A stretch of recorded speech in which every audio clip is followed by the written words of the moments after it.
You are a sad, strange little man. You have nothing. Disgust me. How can you live with yourself? Trash, bro. You are all of you beneath me. The clothes. I mean, you look like a toddler who got dressed in You're so religious. Now, this one really upsets me. I'm surrounded by idiots. When you laugh like that, you snort like a piglet. What is wrong with you? You're worthless. You can't do anything right. I wish you had never been born. We live our lives constantly thinking about how we appear to the public and our friends. We fear that every little thing we do and say will be overanalyzed by everyone. We live thinking that everyone is judging us. We then turn to judging ourselves, wondering if our shirt looked proper, if that joke landed well, if the last thing we said was okay. And then hours later, you're still thinking about it, replaying it, editing it, wishing you could do it over. It feels like people noticed, like they judged it, like it mattered. But here's the question that we all should be asking ourselves. What if no one was really paying attention in the first place? We live a huge portion of our lives as if we're being watched. We live with the idea that everything has to be perfect so it can be posted to social media. Like there's an invisible audience tracking everything we do, grading it, remembering it, forming opinions about it, and because of that, we hold back. We filter ourselves, we hesitate, we stay inside invisible boundaries that no one actually set. But the truth is a lot simpler and a lot stranger. No one is really watching, or at least not in the way we think they are. And that idea does two things. At first, it feels freeing, but if you really follow it to its conclusion, it becomes something else entirely. There's this constant pressure to get things right, to say the correct thing, to act normal, to avoid standing out too much. Because standing out feels dangerous, even in small ways. Wearing something slightly different, laughing too hard, saying something that doesn't land. It feels like these moments define us. But think about the last time you saw someone else do something awkward. Really think about it. You probably noticed it for a second, and then what happened? You moved on. You thought about something else, checked your phone, went back to whatever was already on your mind. That's not because you're careless, it's because you're human, and everyone else is exactly the same. We dramatically overestimate how much people think about us. In reality, most people are too busy thinking about themselves, their clothing, their problems, their schedules, their conversations, their own small embarrassing moments from earlier that day.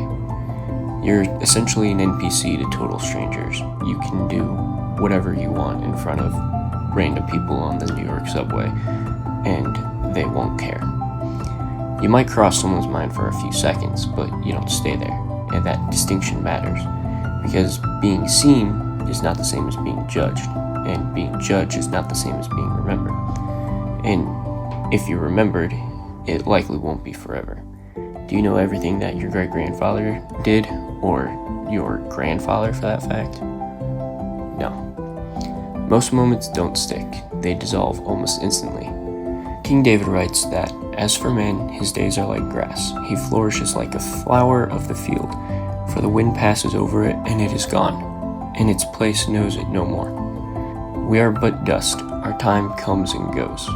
Which means the pressure we feel, the constant self-monitoring, is built on something that barely exists. And if that's true, then something interesting happens. You're free. Free to be a little off. Free to try things without overthinking every detail. Free to exist without constantly editing yourself in real time. You don't have to perform life perfectly. You don't have to optimize every interaction. You can just be. Be as cool as you want. I was listening to a song the other day by Roy Tosh. The song was about fitting in and feeling cool. He sings about not wanting to adhere to what society deems cool and wanting to be as cool as he wants. Enjoy the things that make you, you. Enjoy the obscure movies, the trashy music, the weird food combo, the sports team that everyone hates. Enjoy what makes you, you. God has given you one life. Enjoy all of it. Because if no one is watching, then what exactly are we waiting for? Even when we realize this, really realize it, we don't change much. We don't suddenly become bold. We don't start doing things we've been putting off. We just stay the same, comfortable, predictable, safe. Which is strange, because if the fear isn't real, then what's stopping us? Most people have something in the back of their mind, an idea that feels too big, too unrealistic, too easy to fail at. Something they'd try if they knew it would work, or if they knew it wouldn't look stupid.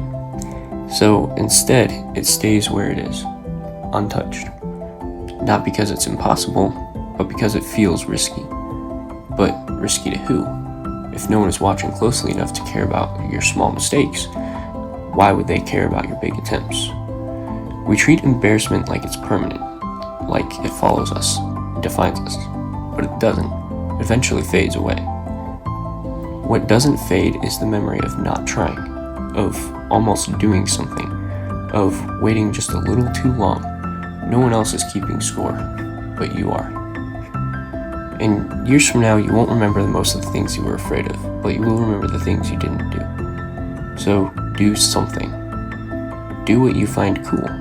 I know that the premise is about not being judged and watched, but I have examples. I have friends who have visited many countries, including England, New Zealand, Uganda, Serbia, Jordan, and more. A handful of friends who are pursuing their musical dreams, some who go skiing, skydiving, hunting, and mountain biking. A friend who designed a board game, some started a podcast, or enjoy dancing or singing karaoke. There's something out there that you enjoy or want to enjoy. You like the idea of doing something cool, but you're just too scared to take that step. So do something. Not something perfect, not something guaranteed to succeed. Just try.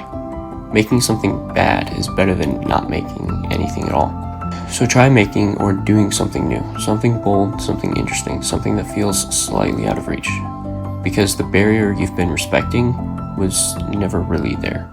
No one is watching, so if nothing is stopping you, then maybe it's time to stop waiting and actually begin.